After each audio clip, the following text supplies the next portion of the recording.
What did he do? He found out the two guys that he knew were planning on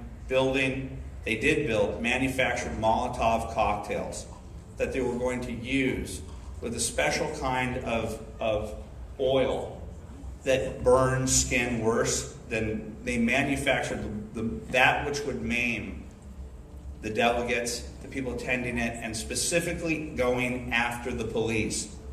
And he acted as an FBI informant. And as a result of that, is now persona non grata on the organized left for saving American citizens. What is wrong with the organized left that they can't see what we see that is an American hero?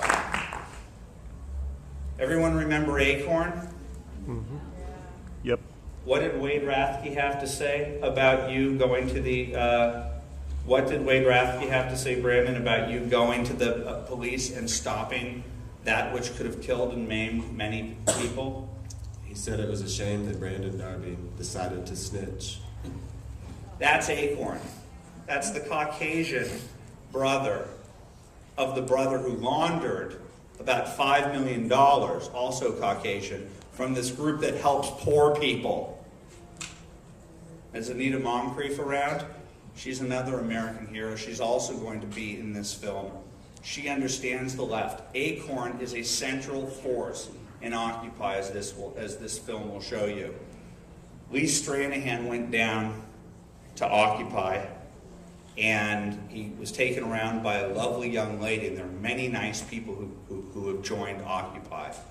I would argue that they're misguided, but that's my personal opinion. But they were given such vague instructions by Dylan Ratigan intentionally. They were even told that Radiohead was going to be there. They were said, let's try and get a mass movement started, and then we'll fill the gizzards with the poison, because then they'll be invested in it. Acorn is a central entity, and Lee and Brandon went down to Zuccotti and were taken on a tour of Zuccotti by a person who had been there since day one, who was assigned to them, who was part of the growing organic structure.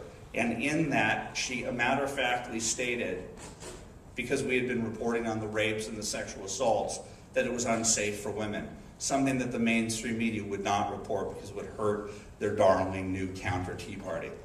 But what she also said, matter-of-factly, was one of the reasons why there's so much violence there is because of Acorn.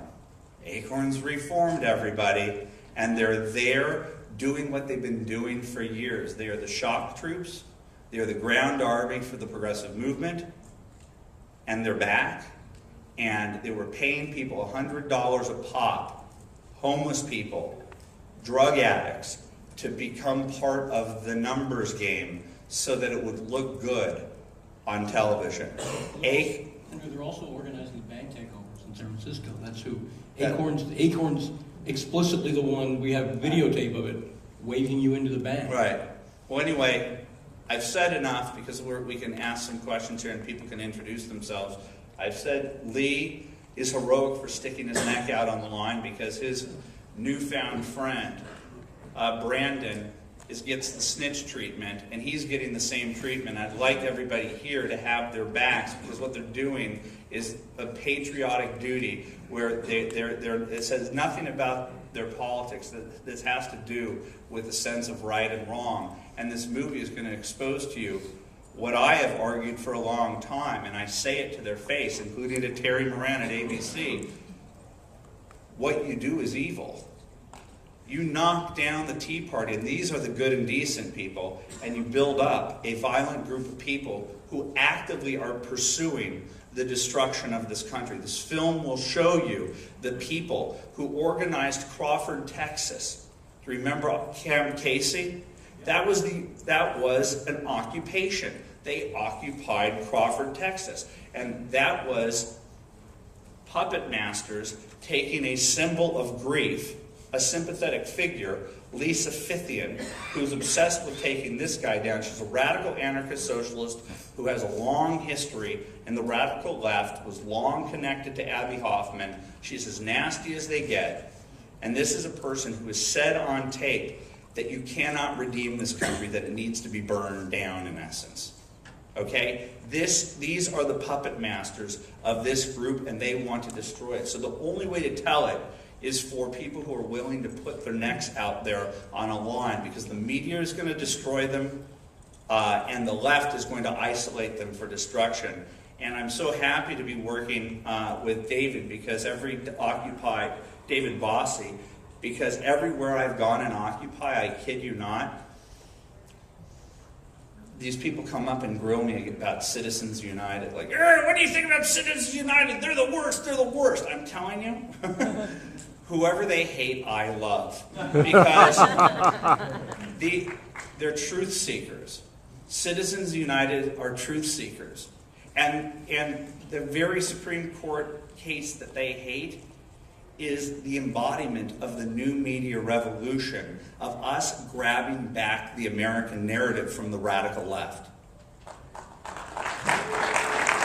And Steve Bannon, who's one of my closest friends, and I've watched, he's a maniac, quite frankly. If you watch this guy work, he's a maniac. And I want to give you an anecdote, and it doesn't tie to anything. If you go on a day trip with him to New Hampshire, he brings a satchel filled with 9 history books that weigh about 70 pounds. I don't know why, and it's always a different set of books. So if he's reading them while he's simultaneously making movies, he's got to be on some heavy-duty Ritalin, because I don't understand how this guy does it. He did the movie that, to me, is a corollary to this movie. What the media did to the Tea Party movement to try to destroy it, and what it's done to create this, the left did, and the media did to Sarah Palin. He did the movie The Undefeated. And what he did was to tell the story that the mainstream media would not say about Sarah Palin, is that she had an 80% approval rating in Alaska for a reason, and that she had bipartisan support in Alaska. The media had to destroy her, and the mainstream media aided and abetted the entire way. And he finally told the true story about Sarah Palin. And he's willing to walk through fire in order to do it and to be hated. The only way you're going to be able to tell the truth in this country is to be hated. So I tried to put together a group of people who are mutually hated, and we're going to tell you the truth about Occupy. And that's why I want to introduce first Brandon Darby, to tell you who these people are and why we need to expose them.